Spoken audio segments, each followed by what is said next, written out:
Now to talk more about this, California Senator Alex Padilla, a Democrat who sits on the Judiciary and the Rules and Administration Committees.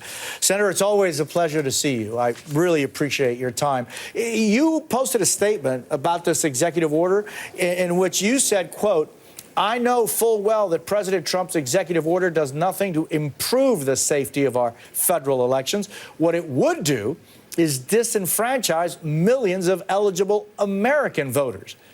What did you mean by that? Why are you opposed to this? Yeah, well, this is another example, Jose, of here we go again.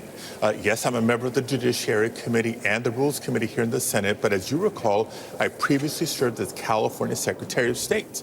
And during the first Donald Trump administration, there were efforts on behalf of Donald Trump to try to go after personal voter information for voters all across the country under the premise of trying to root out voter fraud. The fact of the matter is, it is already unlawful for non-citizens to vote in our elections. The fact of the matter is, a voter fraud of this type is extremely, extremely rare. So the current safeguards, the current laws are already working. What this is another part of the Donald Trump, Elon Musk, Doge effort to try to obtain everybody's personal information for nefarious use, number one. Number two, anytime Democrats have proposed strengthening our democracy by strengthening voting rights, Republicans become unglued saying, no, the Constitution is clear.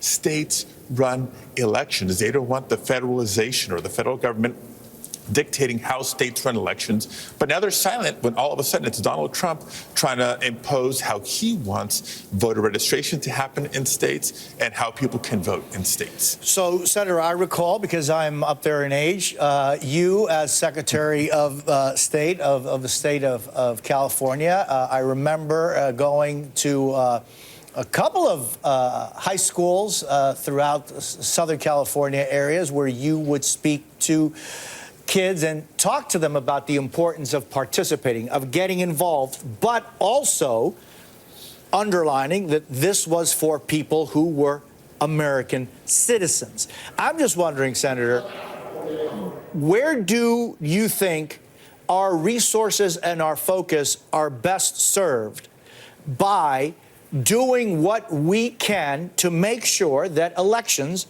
are in the up and up? Right. And look, we all learned in high school, I think we all learned in high school, that our democracy works best when as many eligible people participate. So yes, you must be a U.S. citizen. And when you register to vote, you're signing that form under penalty of perjury.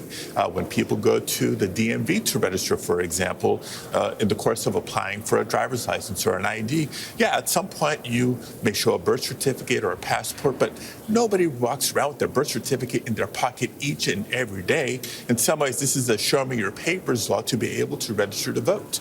And we know who is disproportionately impacted by that. So yes, our more than sneaking suspicion here is that Donald Trump and his cronies want to make it harder for maybe younger people, maybe the elderly, maybe communities of color or lower income communities to either be able to register to vote to begin with or to actually cast ballots in the election. It's a form of voter suppression that's unnecessary. Again, audits, reviews, and studies all show this type of voter fraud is extremely rare.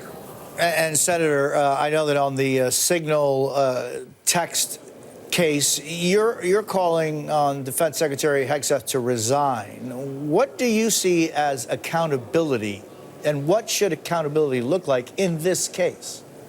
Yeah, accountability should be him resigning. He's clearly in over his head. That's why I was a no vote on his confirmation. We knew he wasn't qualified. We knew he wasn't prepared.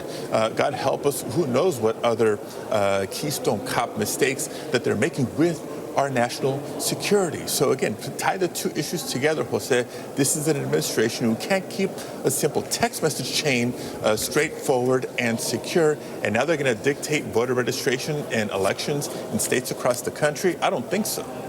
Senator Alex Padilla, always a pleasure. I thank you very much for your time. Thank you, Jose. Be well. Likewise.